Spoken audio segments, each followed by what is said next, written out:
Amém? Pai, abençoa esse culto, recebe a nossa adoração, nosso louvor, nossa gratidão, o culto que vimos prestar ao Senhor nessa noite, que cada coração nesse lugar, nessa noite, ele esteja rendido aos teus pés, rendido ao Senhor Jesus e tenha disposição do coração para adorar, engrandecer e exaltar o nome do Senhor. É a nossa oração.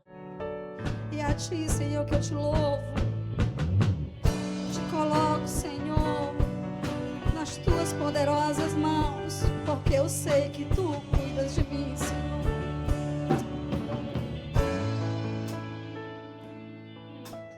Põe em fileira os astros dos céus e chama pelo nome.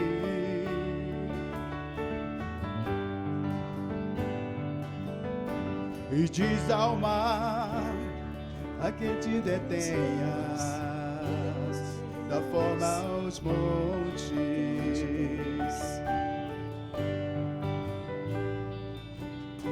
E põe em fileira os astros dos céus e chama pelo nome.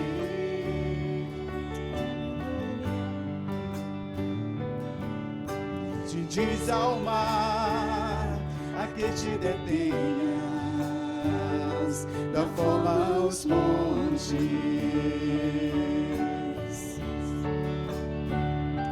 Soprou em minhas narinas a vida que devo a Ele. E sonhou pra mim um sonho tão lindo, vivo pra Ele. Diga o que fazer. De um Deus tão glorioso,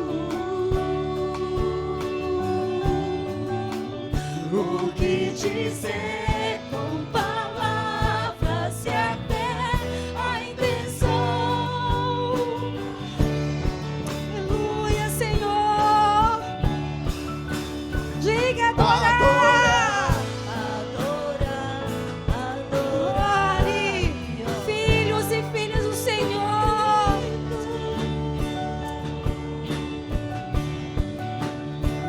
adorar, adorar,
abrigo em ti,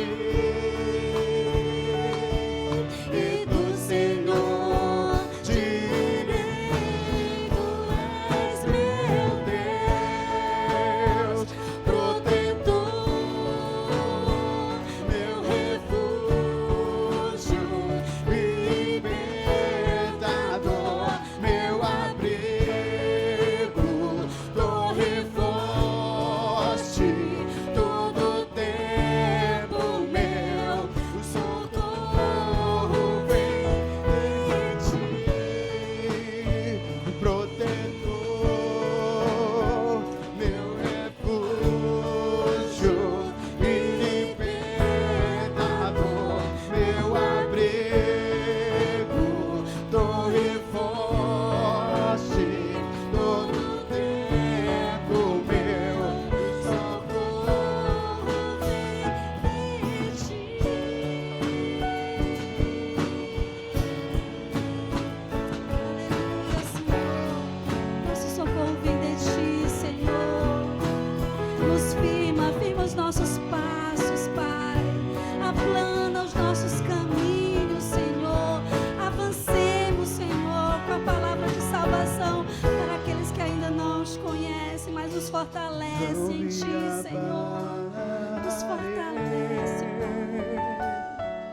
E do Senhor direi: Tu és meu Deus, protetor, meu refúgio, libertador, meu abrigo, torre forte, todo tempo meu, socorro, Tu és meu Deus, protetor, Diga, meu meu refúgio. refúgio e libertador, meu abrigo, torre forte, todo tempo meu, socorro vem de ti. Aleluia. Amém. Irmão, hoje a mensagem não vai ser tão longa. Eu falo, mas às vezes não faço o contrário, né? Ainda estou me recuperando, mas eu quero pedir a Deus que, mesmo não sendo tão longa, Deus possa falar ao coração da igreja, possa edificar a igreja. 2 Coríntios, capítulo 12, versículo 9. E eu senti o desejo de trazer a palavra sobre esse texto, porque a gente observa sobre a vida do crente, todos os crentes, sem dúvida nenhuma, passam por lutas. E nessa vida que a gente enfrenta, a nossa vida é de sofrimento. Um dia você está bem, mas a maior parte da nossa luta, da nossa vida, é marcada por sofrimentos. O apóstolo Paulo é uma expressão disso. É alguém que seguiu a Cristo e seguiu com toda a força do seu coração, seguiu a Cristo com todo zelo, com toda dedicação, vivendo a vida que ele viveu, passou por tudo que ele passou. Nós não somos melhores do que ele. Ao contrário, nós estamos bem longe de ser como ele era. Então não esperemos que a gente também não enfrente luta. A gente vai enfrentar. Às vezes, quando não é uma enfermidade, às vezes é um problema familiar. Quando não é um problema familiar, eu sempre falo, às vezes é um problema no trabalho, perseguição no trabalho, e particularmente, às vezes, a gente como crente sofre. Às vezes, quando é no trabalho, a perseguição é na vizinhança. Às vezes, quando é na vizinhança, é no relacionamento que a gente enfrenta uma dificuldade. Às vezes, é um projeto que a gente tinha, a gente investiu tudo e não dá certo. Então, assim, são muitas lutas. E muitas coisas assolam a vida do cristão. Muitas coisas assolam a vida do crente. Não tenha dúvida disso. Paulo é uma expressão disso. A gente vai meditar nesse texto em função disso. Eu queria pedir que Deus abençoasse o coração dessa igreja, o coração de cada irmão, cada irmã, e que Deus falasse não aquilo que o pastor Levi vai falar, não as minhas palavras, mas aquilo que Deus deseja falar ao seu coração. Você sabe que um texto pregado, quando eu falo uma palavra, isso sendo palavra de Deus, ela ecoa no ouvido de cada um de forma diferente. Às vezes, eu falo uma palavra e chega no ouvido de uma pessoa com uma conotação completamente diferente daquilo que eu falei. Por quê? Porque é o Espírito Santo quem dirige a palavra, não é o que prega. Eu tenho uma missão enquanto pastor: preparar o sermão, orar, colocar diante de Deus e trazer para a igreja. E muitas vezes eu mudo muito o sermão aqui, nem eu sei por quê. Mas ainda assim, Deus ainda muda muito mais quando o Espírito Santo fala a você por meio do texto. E o meu desejo é que cada vez que você ouça a palavra de Deus, cada vez que você leia a palavra de Deus em casa, cada vez que você guarde essa palavra no coração, você ande por meio dessa palavra, sendo necessário no dia a dia dos seus relacionamentos, trabalho, onde for, que essa palavra seja prática na sua vida. Essa palavra ela seja praticada constantemente na sua vida. Para quê? Para que você tenha uma vida abençoada. Porque homem e mulher abençoado é aquele que pratica a palavra de Deus. Tiago vai dizer, não sejamos só ouvintes, mas sejamos praticantes da palavra de Deus. Então que a gente ouça a palavra, ou leia a palavra e guarde, mas que a gente pratique. Que não só ouça e veja, mas que acima de tudo pratique. A essência do cristianismo é a palavra de Deus prática.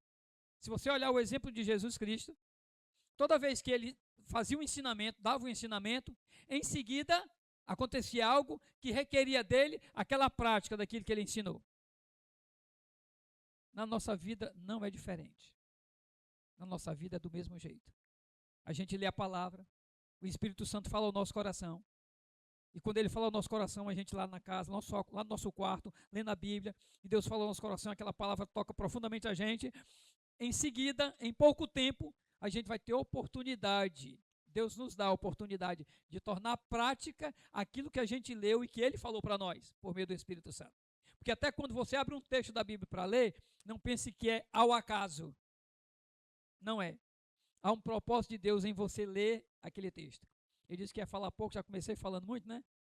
Eduardo, me ajuda aqui, faz uma oração, por favor, para Deus me abençoar e abençoar a igreja. Vamos orar, por favor, oremos. Pode vir aqui.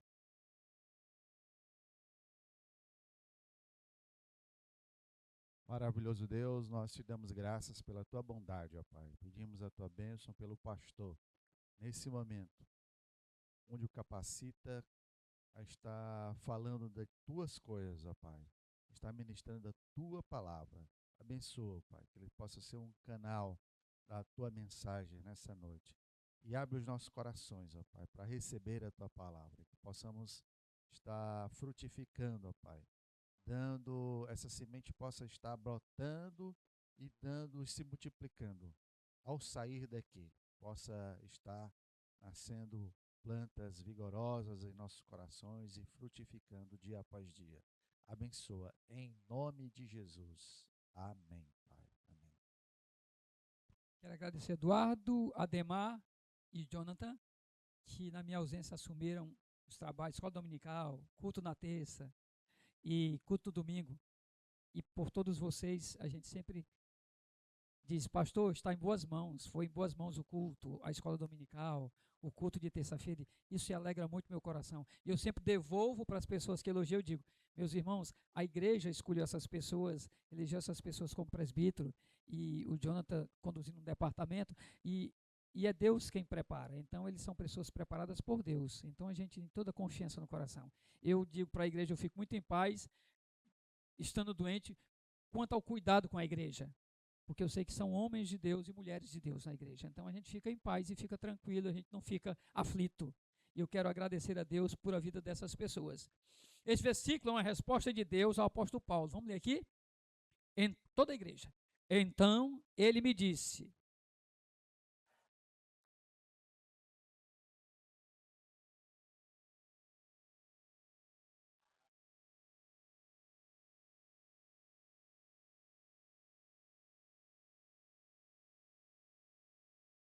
Glória a Deus. A Bíblia diz que Jesus Cristo, lá no Evangelho de Mateus, capítulo 28, ele disse: toda autoridade me foi dada nos céus e na terra. Ide.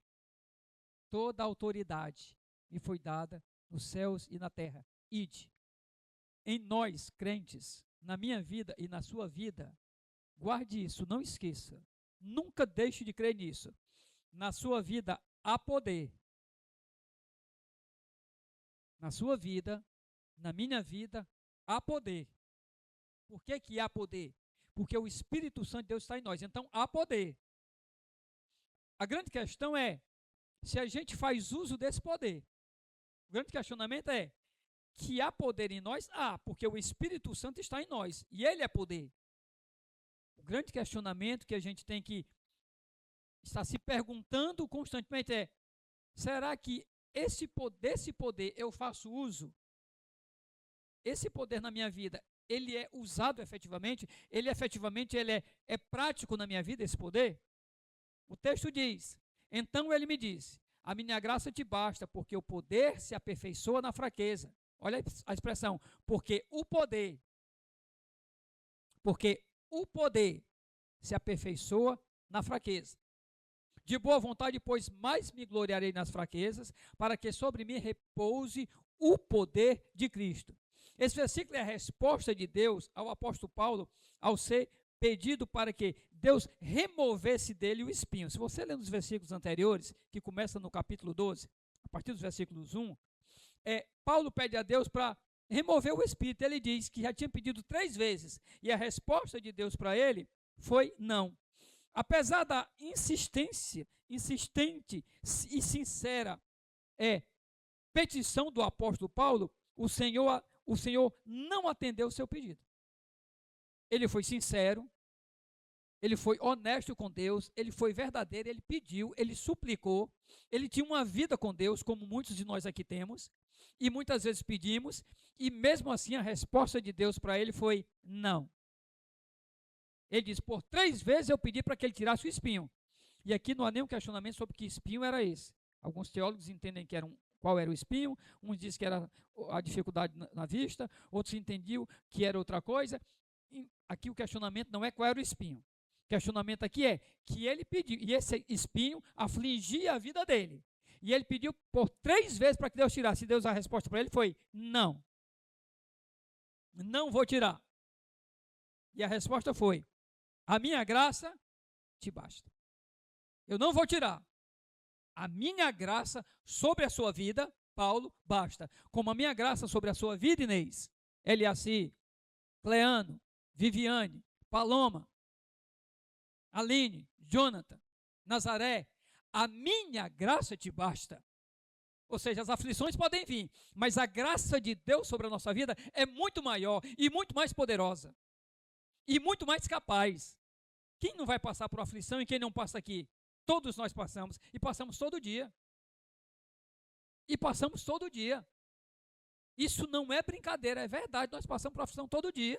Às vezes a gente pode sair aqui do culto e passar por uma aflição, assim que sair. Por quê? Porque estamos sujeitos, estamos no mundo onde há o pecado, onde há a corrupção, então somos sujeitos, podemos passar por ali, acontecer alguma coisa, é possível? Sim. A aflição pode vir? Pode. Mas para essa aflição que vem sobre a nossa vida, seja ela qual for, Deus diz: a minha graça sobre a tua vida, ela basta. A minha graça sobre a tua vida, ela é suficiente. Nesse momento, Paulo entende que a oração tem que estar sempre acompanhada de 2 coisas. Eu quero que você guarde isso no seu coração. E não esqueça disso nunca. A nossa oração, ela sempre tem que estar acompanhada de 2 coisas. 2. Pelo menos, fé e fidelidade. Fé e fidelidade. A minha oração, a sua oração, quando a gente colocar ela, quando a gente colocar o joelho de madrugada, você está passando por uma luta, por uma aflição, e você diz: eu vou colocar diante de Deus isso em oração, e você se ajoelha às vezes de madrugada, e ora a Deus. O seu pedido, a sua oração, ela tem que estar acompanhada de 2 coisas: fé e fidelidade. Nunca esqueça. Semana que vem eu vou perguntar, quem acertar eu dou um quadradinho de chocolate, quem lembrar. Fé é crer que Deus pode dar aquilo que você pede. Isso é a fé. O que é a fé? É você crer que Deus pode dar o que você pede. Ixi, eu ainda falei chocolate até pecado, assim, fiquei tonto só em falar em chocolate. Irmão, eu vou dar outra coisa, amém? Vou dar outra coisa. Você ter fé, você pedir e crer que vai receber, isso é fé. E o que é fidelidade? Fidelidade é permanecer com o Senhor, mesmo quando esse pedido não é atendido. Mesmo quando esse pedido não for atendido, você permanece com o Senhor. Isso é fidelidade. Porque a sua fé não está fundamentada no fato de você receber, mas está no fato de você saber a quem você serve. Então a sua oração, ela tem que ser regiada por essas duas coisas, pelo menos. Eu creio que Deus pode me dar. Eu creio nisso. E a fidelidade, a certeza de que eu vou estar com Ele mesmo se Ele não me der. O que é que os amigos, Ananias, Misael e Azarias dizem? Ó, Nabucodonosor, se Deus quiser nos livrar da cova, Ele nos livrará. Se Ele não quiser nos livrar, Ele não vai nos livrar. Mas independente do que Ele vai fazer, isso é fidelidade. Fé, Ele diz, ó, se Ele quiser nos livrar, Ele nos livra. Isso é fé.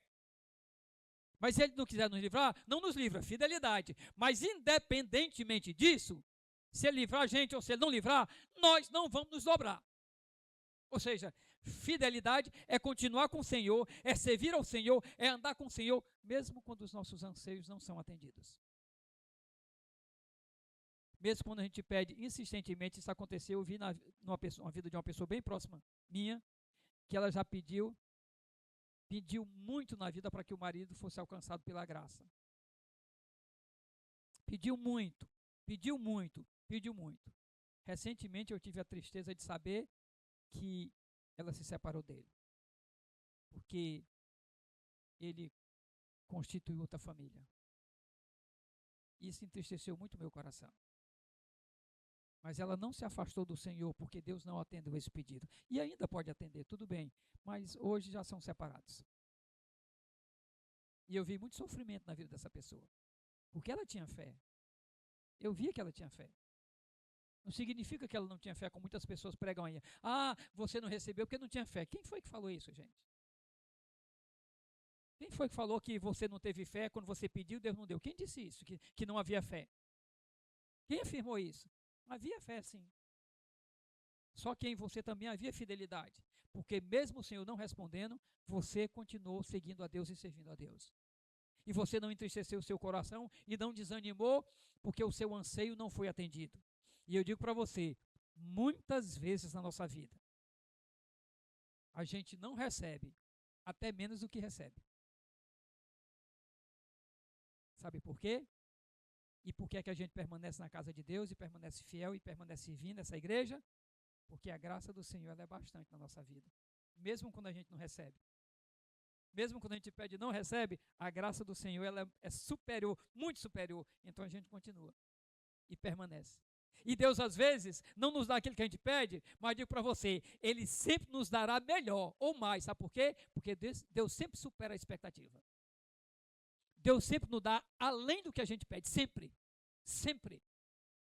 Pode acreditar, a gente pede uma coisa, Ele nos dá sempre melhor.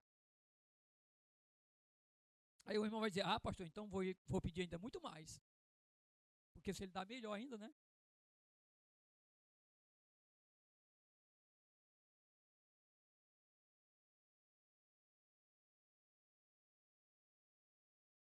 O apóstolo Paulo tinha a verdade. Ele conhecia a verdade, vivia essa verdade. E ele tinha essa dor na carne, que era esse espinho. E esse espinho era agravado pelas tribulações emocionais, era largado pelas aflições, era acrescentado pelas lutas e batalhas da sua caminhada. Ele mencionou se você ler os textos e as cartas que ele escreve, Paulo mencionou mais de 60 vezes angústias e sofrimentos. Mais de 60 vezes Paulo faz referência aos sofrimentos, às angústias, com um nome sinônimo. Ele dá esse nome de fraqueza. Ele vai narrar tudo o que aconteceu na vida dele. Mais de 60 vezes ele conta o que ele passou e as lutas que ele enfrentou. E ainda digo mais, provavelmente nesse relato bíblico dele não está escrito tudo o que ele passou. Porque talvez ele passou por coisas que nem está escrito. A verdade é que ele sofreu. E em alguns momentos essas aflições, essas lutas, ele chama de fraqueza. Interessante isso. E é exatamente com a fraqueza que Deus responde ao pedido do apóstolo Paulo. O Senhor apenas diz para ele que a sua graça seria o bastante, pois o poder divino se aperfeiçoa na fraqueza. O poder divino se aperfeiçoa na fraqueza. Esse versículo, irmãos, ele é muito bonito e lindo de recitar. Vamos ler. Então ele me diz: a minha graça te basta, porque o poder se aperfeiçoa na fraqueza. Isso é lindo de recitar, mas isso é muito difícil de viver. Esse versículo de recitar, ele é lindo, mas a gente viver isso é muito difícil. Porque eu pergunto para vocês, quem que gosta de sofrer? Quem gosta de tristeza? Quem gosta de dor? Quem gosta de perda? Quem gosta de fracasso? Quem gosta de derrota? Quem gosta de perseguição? Quem gosta de injustiça? Quem gosta de ser perseguido? Perseguição. Quem gosta? Ninguém. Então, como é que eu vou entender que alguém um dia disse assim: eu me alegro mais nas fraquezas? Como, gente? Como é que isso é possível? Como isso pode entrar na minha cabeça e eu posso compreender? Por isso que eu falo que esse versículo ele é muito fácil de ser lido e ele é bonito. Mas na prática, ele é muito difícil de ser entendido. Ele é muito difícil de ser vivido. As adversidades enfrentadas pelo apóstolo Paulo na sua vida, simultaneamente com a pregação do evangelho, porque ele pregava o evangelho e ele era perseguido, ele sofria. Vocês vão ver, se você ler as cartas que Paulo escreve e as declarações, Paulo vai dizer algumas coisas.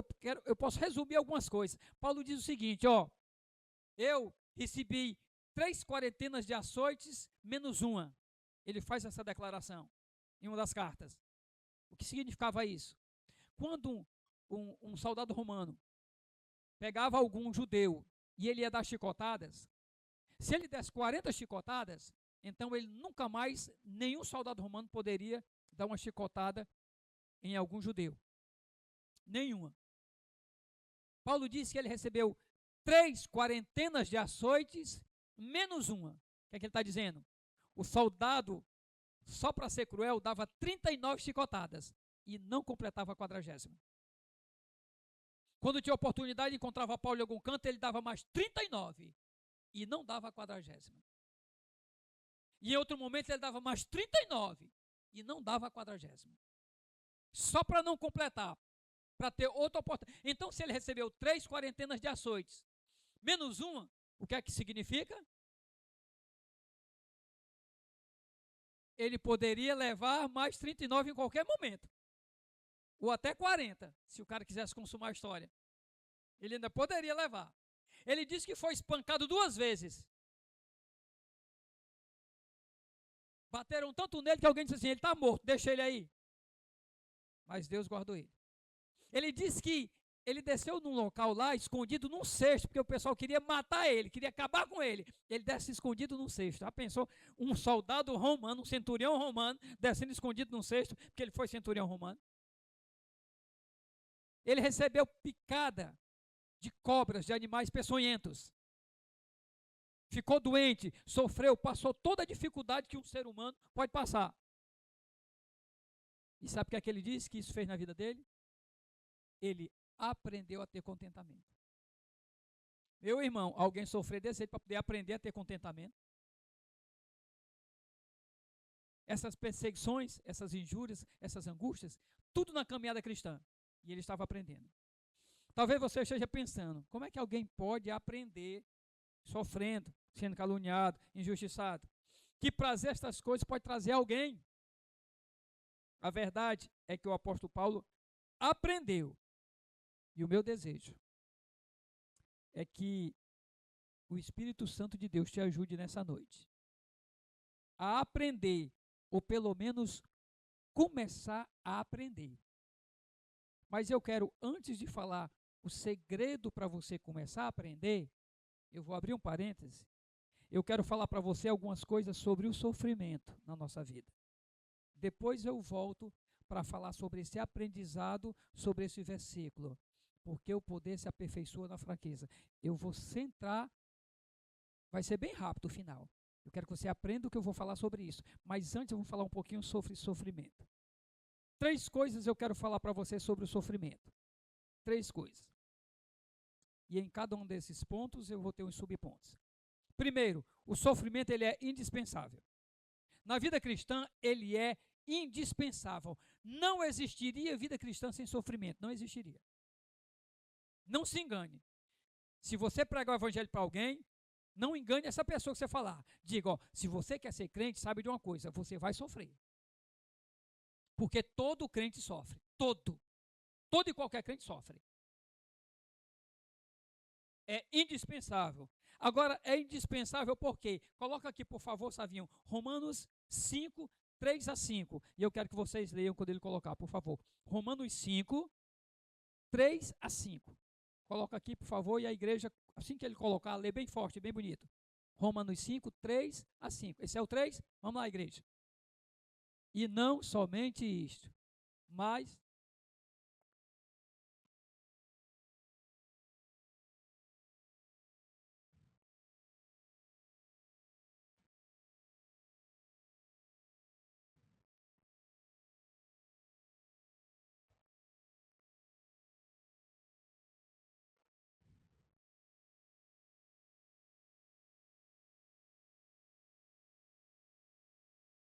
Presta atenção, o sofrimento na nossa vida, ele é indispensável. Porque ele vai produzir algo na nossa vida. Que é condição sine qua non. Mudando essa palavra latina. Que é condição sem a qual você e eu não crescemos espiritualmente. Se não houver sofrimento na sua vida e na minha vida, eu e você não crescemos espiritualmente. Quer ser um cristão raquítico a vida toda? Não tenha sofrimento. Basta você não ter. Pior que não depende de você. Agora, quer ser um cristão que cresce e amadurece dia a dia, porque o texto está dizendo o que é que o sofrimento produz, o que é que vai produzindo. Perseverança, vai amadurecendo, vai crescendo, esperança, tudo isso.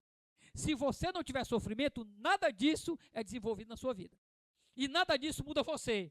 E você não se torna uma pessoa mais madura. Nunca vai se tornar. O crente amadurece não é em dia de festa. Não é em dias de comemoração, de Natal, de Páscoa, ou qualquer outra festa. Não é. O crente amadurece mais num dia de luto do que num dia de festa. O crente cresce mais num dia de luto do que no dia de festa. Pode acreditar. Por quê? Porque o sofrimento produz muito mais sofrimento na nossa vida do que qualquer conquista. Qualquer conquista. Por que que o sofrimento ele é indispensável? O texto diz no versículo 7. Agora volta para 2 Coríntios 12, 7. 2 Coríntios 12, 7. Sempre troca. 2. 12, 7. Por quê? E para que eu não me ensoberbecesse. O sofrimento evita que eu e você nos ensoberbeçamos. Nos envaideçamos. O sofrimento é para isso. O sofrimento é para mostrar que a gente é limitado. Que a gente não é autossuficiente. É para mostrar que nós carecemos da presença de Deus na nossa vida. Que a gente não se julgue o cara ou a mulher, que a gente não se julgue o tal, porque nós não somos. Nós somos frágeis. Nesse dia eu conversando com alguém, eu falava assim, porque eu vi o estado como eu vinha dentro do carro. E eu dizia assim para alguém, conversando no hospital, eu disse, olha, é interessante como o ser humano é tão forte, porque ele resiste a tantas coisas, mas como ele é tão fraco, que ele se abate com tão pouquinho. Porque o que é essa enfermidade hoje que eu passei para Deus? O que é isso? O que é isso?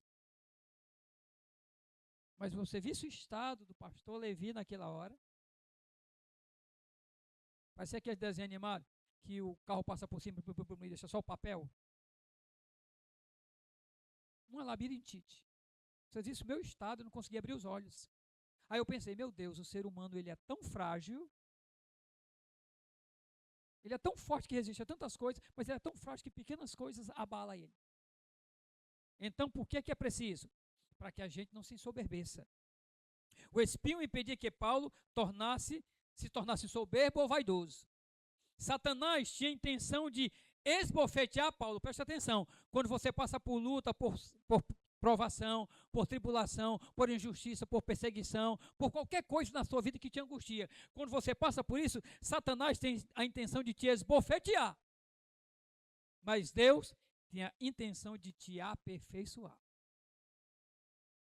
O diabo ele quer esbofetear você, mas Deus está usando aquilo para te aperfeiçoar.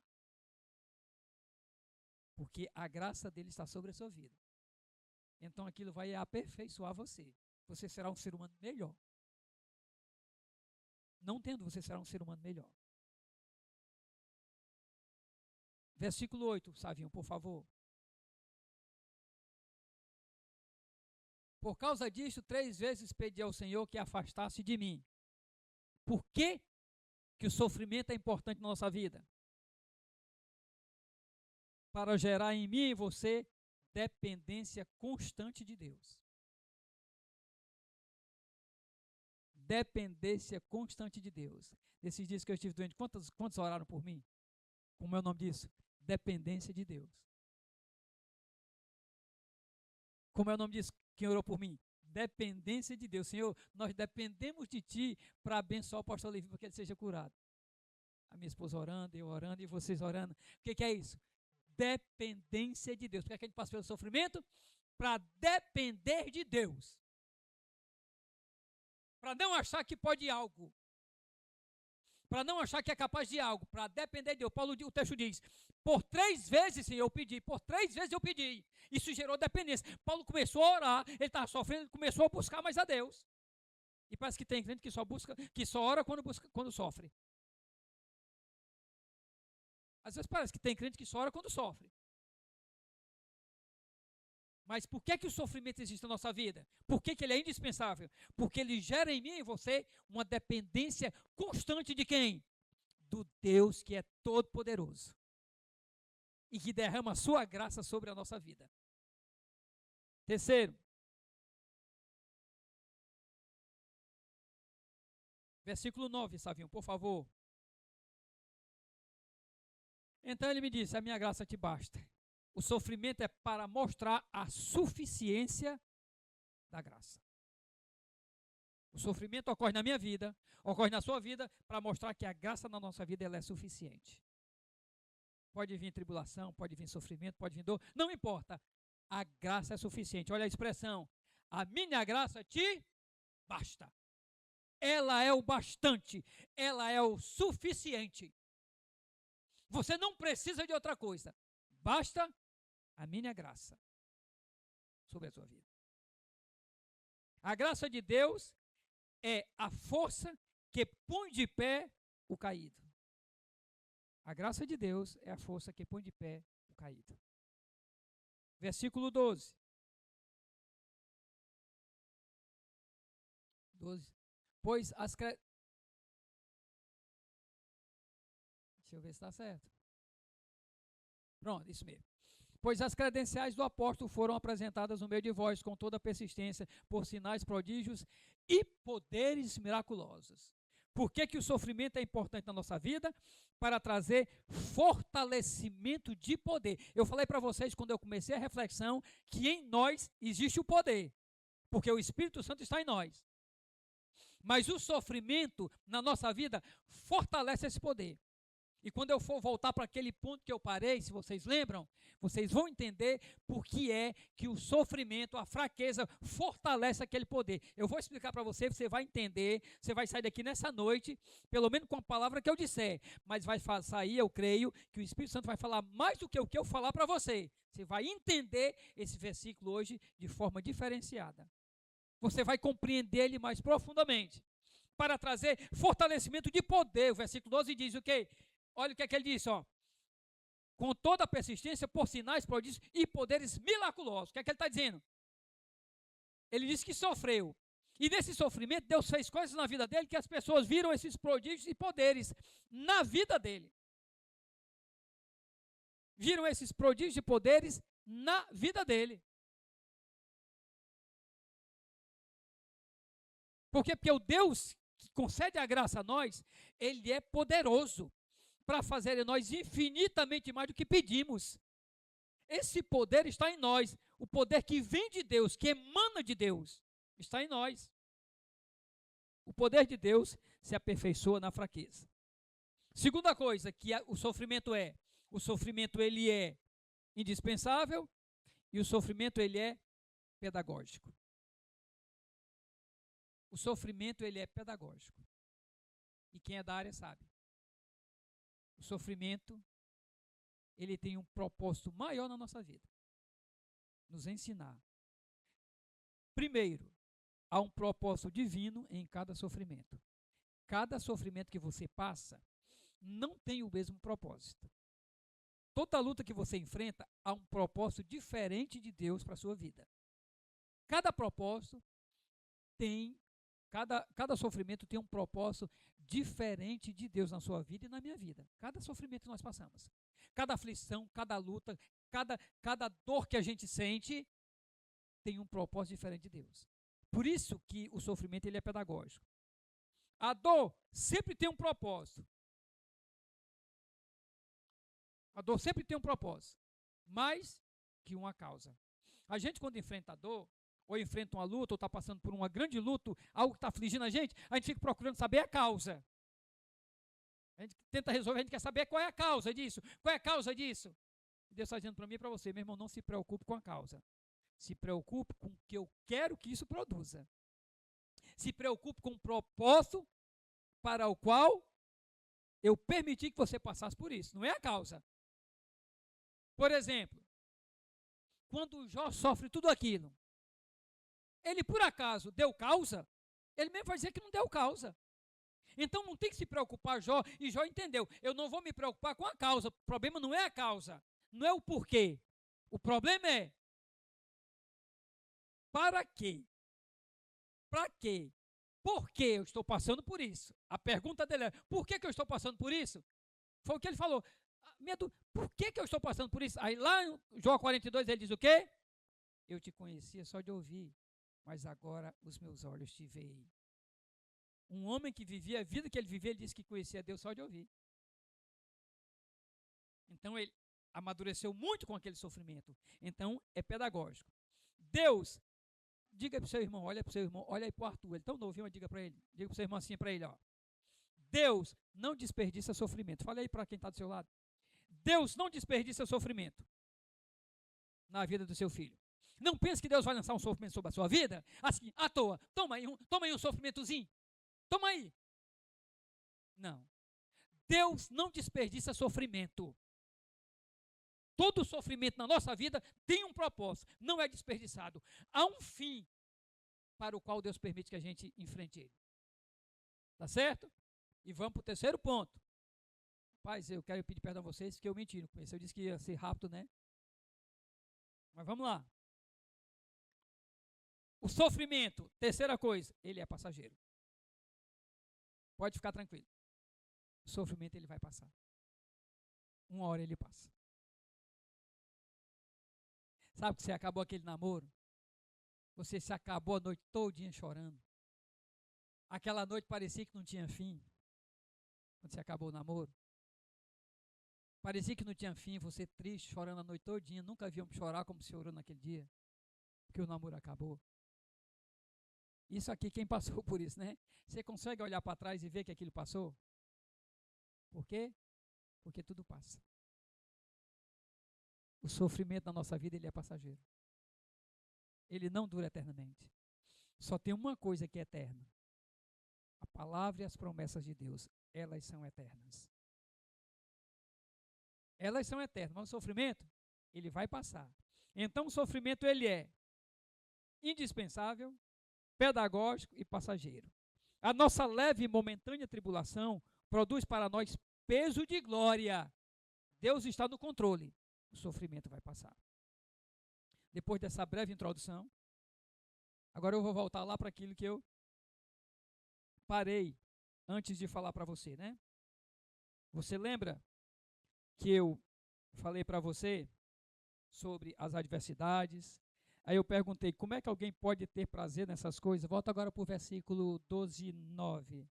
Como é que alguém pode ter? Você lembra que eu perguntei para vocês isso? Perguntei sobre... E disse que ia dar um pulinho, ia dar um salto para a gente poder entender.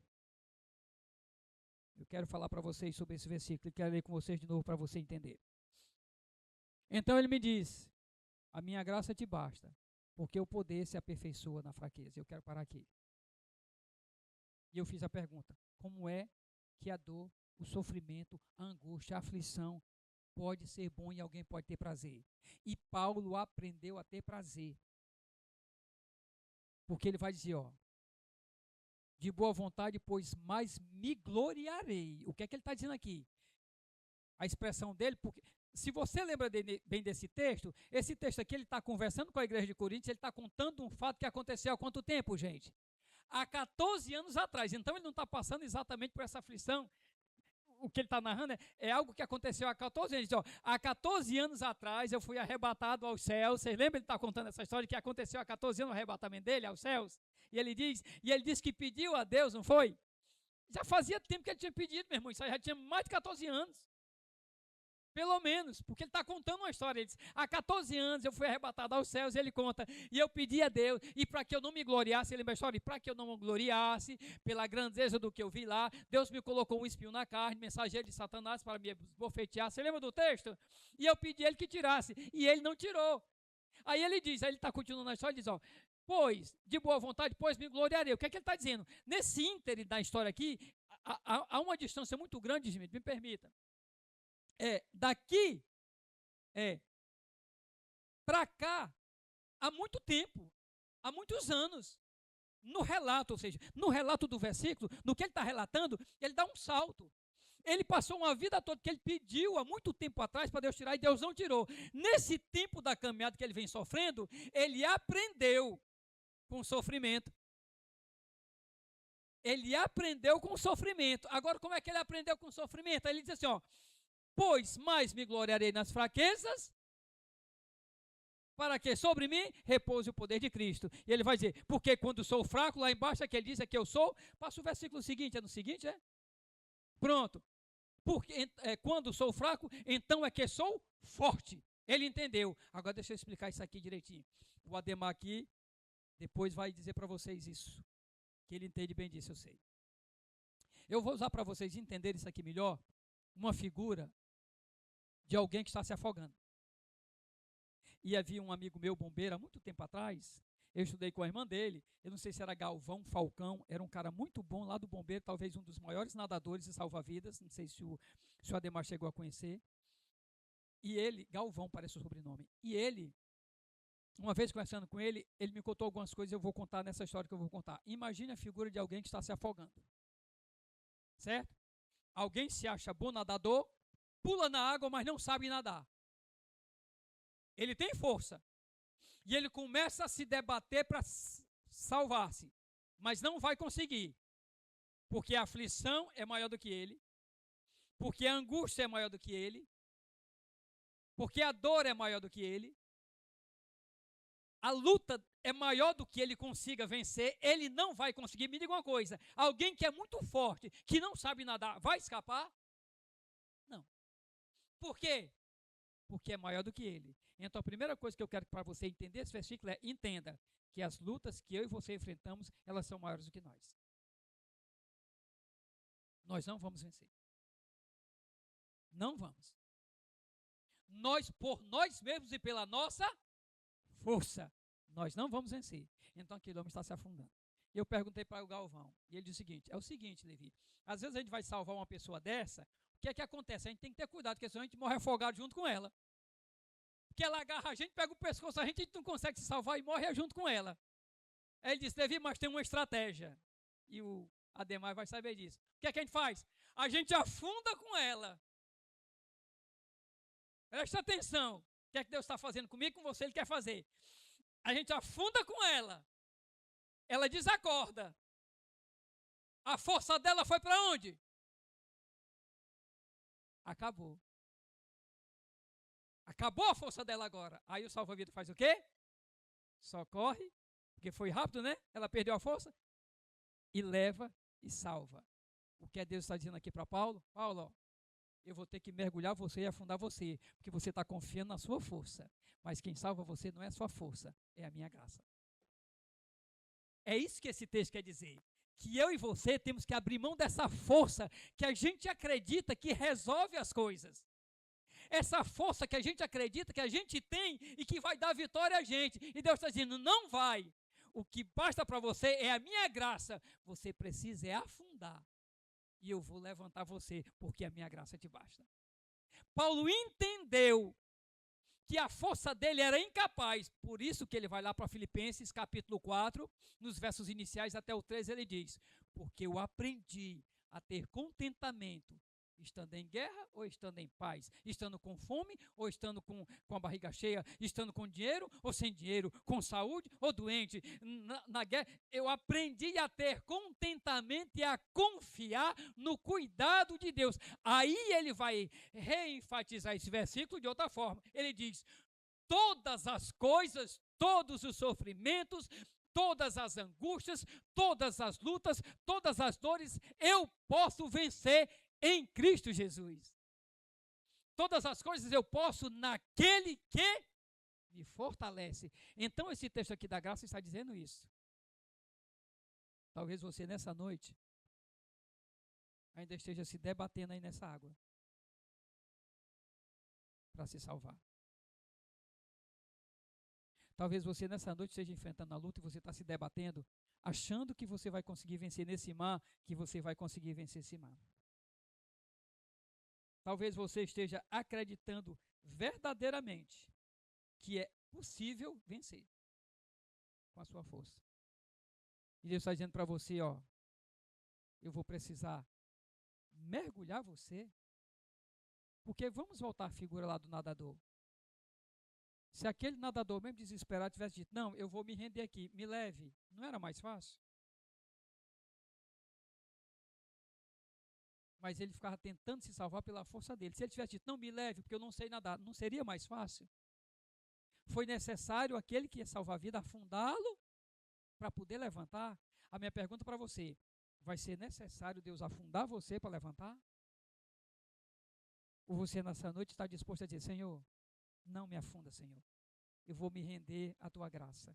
Eu vou deixar minha força de lado e vou confiar somente na tua graça. Confiar na graça é isso. É não querer colocar sua força quando ela efetivamente não vai produzir nada. Não vai. Ela não vai produzir nada na sua vida. Porque a graça do Senhor é sobre a sua vida. A graça do Senhor é sobre a nossa vida. E ela nos basta. E nós vamos vencer, sim. Porque a graça do Senhor sobre a nossa vida, ela é suficiente. Aí eu pergunto, será que você está se debatendo? Será que quando terminar esse culto, na luta que você está enfrentando, você vai continuar se debatendo? Tentando resolver algo que você não consegue? Tentando enfrentar uma aflição, uma luta, uma dor que você não consegue por você mesmo? Ou você simplesmente nessa noite vai chegar em casa, se ajoelhar, orar, chorar e dizer, Senhor, eu não consigo. Senhor, eu não consigo. E eu quero finalizar com aquela figura que eu já contei aqui, mas ela é propícia nesse momento. Ministério do Louvor pode vir para cá, Júlio, pessoal, por favor. Há um autor, Hendricus, o nome dele, certo? E esse teólogo,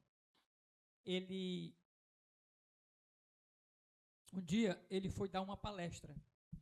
E quando ele foi dar uma palestra, ele chegou em casa um pouco atrasado, e quando ele chegou um pouco atrasado, você sabe como é aquelas garagens americanas, né? Não sei quantos já viram, tem a casa em cima ou do lado e tal, e tem uma garagem que o cara entra assim pelo lado da casa, e quando ele acendeu o farol do carro chegando, a luz clareou clareou a chegada e ele viu a bicicleta do filho dele com o pneu furado. E ele lembrou que já fazia mais de um mês que ele tinha prometido remendar o pneu da bicicleta do filho e ele não tinha feito. Ele se lembrou. Ele disse, pois eu vou remendar hoje. Mas ele estava atrasado para uma palestra que ele ia dar. Ele pegou, sentou lá, chamou o filho, vamos remendar esse pneu aqui. Aí começou a remendar, remendou o pneu com o filho, abraçou o filho, agora eu vou para a palestra. Quando chegou lá, ele chegou meia hora atrasado. Alguém disse assim, por que você atrasou? Ele disse, não, porque eu estava consertando o pneu. Ele disse, não sabia que você tinha furado o pneu do carro. Não, não é o pneu do carro. É o pneu da bicicleta do meu filho. Ele disse, como é que você chega atrasado numa palestra e você chega atrasado para remendar o pneu da bicicleta do filho? Ele disse, você já se deu conta que remendar o pneu da bicicleta com o meu filho é mais importante do que eu dar uma palestra para 600 pessoas? Remendar o pneu da bicicleta com o meu filho é mais importante para mim do que dar palestra para 600 pessoas. Passados alguns dias, ele estava com aquele filho no parque brincando. E aquele filho ainda era pequeno. Era um filho de aproximadamente 5, 6 anos. E ele ficou sentado com a esposa e o filho subiu naquele rampazinha que desce, não sei como é que chama, aquele escorregadorzinho, subiu lá. Aí o filho subiu numa de 4 anos, ele tinha 6 anos, tranquilo, ele desceu na de 6 anos. Quando passou um pouquinho mais de tempo, o filho ousou, eu vou subir na de 8 anos. E a criança de 6 anos subiu na de 8 e escorregou e desceu, tranquilo.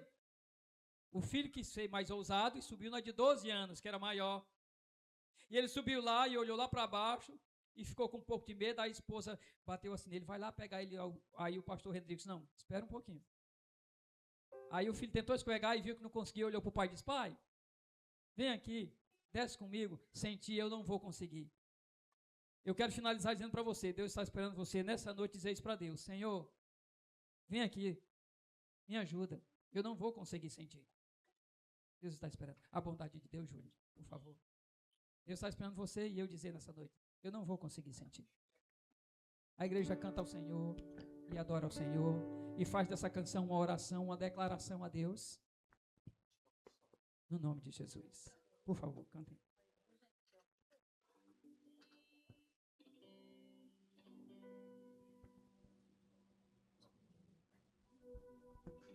Você pode ficar de pé e adorar o Senhor.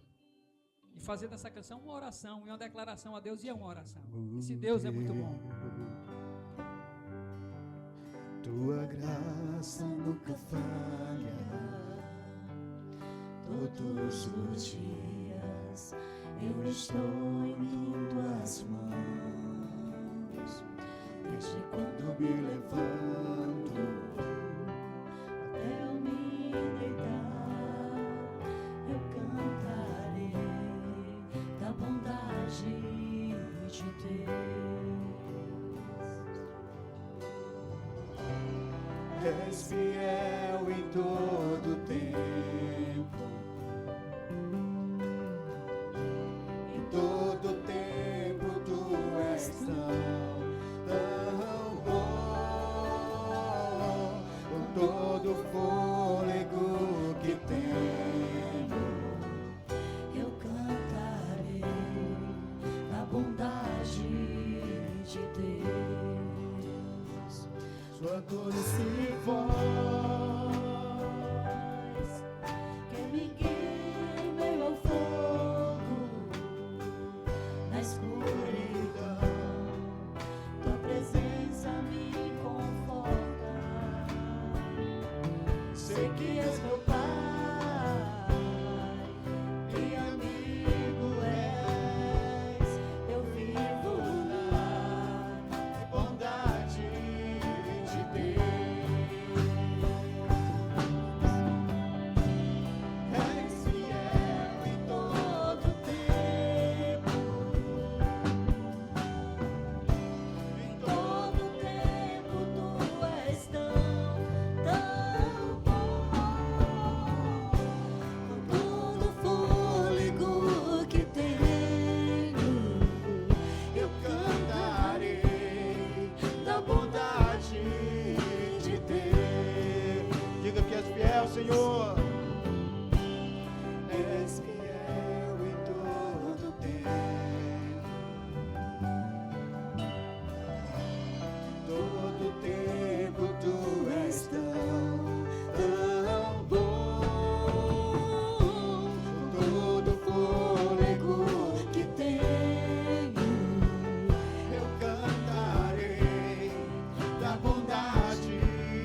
Tu és tão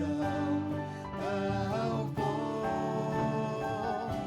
com todo o fôlego que tenho, eu cantarei da bondade de Deus.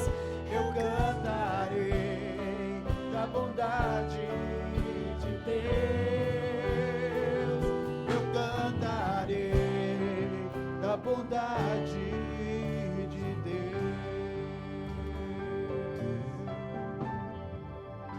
Glória a Deus. Igreja, passa a semana cantando a bondade de Deus, declarando, louvando a bondade de Deus. Pai, no nome de Jesus, nós agradecemos ao Senhor por essa noite, pela tua igreja aqui reunida para te adorar, em torno dos louvores entoados a ti, em torno da tua palavra. Deus, são santos e santas, homens e mulheres de Deus que estão aqui reunidos para adorar e agradecer ao Rei dos Reis e Senhor dos Senhores, o Deus eterno que derramou sobre nós a sua graça. E essa graça, Deus, todo dia, esse favor todo dia sobre a nossa vida, nos sustenta e dirige os nossos passos. Senhor, guarda-nos no temor e na presença do Senhor. Ainda, Deus, nos concede uma semana debaixo dessa graça e na presença do Senhor. Que a nossa casa, a nossa família, a tua igreja, o teu povo esteja diante do Senhor todos esses dias. E se o Senhor não voltar, durante os cultos da semana e do domingo, voltemos aqui novamente para proclamar e declarar essa bondade do Senhor sobre nós. Em nome de Jesus nós oramos e já agradecemos. Amém. Receba a bênção. Que a graça do Senhor e Todo-Poderoso, Deus eterno, Senhor e Criador de todas as coisas, o amor infinito de Deus, nosso eterno Pai, que o nosso Senhor e Salvador Jesus Cristo, operando sobre nós, derrame seu favor, e que o Espírito Santo de Deus, que conforta os corações, consola e dirige a nossa vida, sejam nessa noite exaltado e declaremos a Ele o nosso amor e a nossa fidelidade. E a graça do Senhor seja sobre a sua vida, seja sobre todo o povo de Deus, e seja desde agora e para todo sempre. A igreja diz: Amém.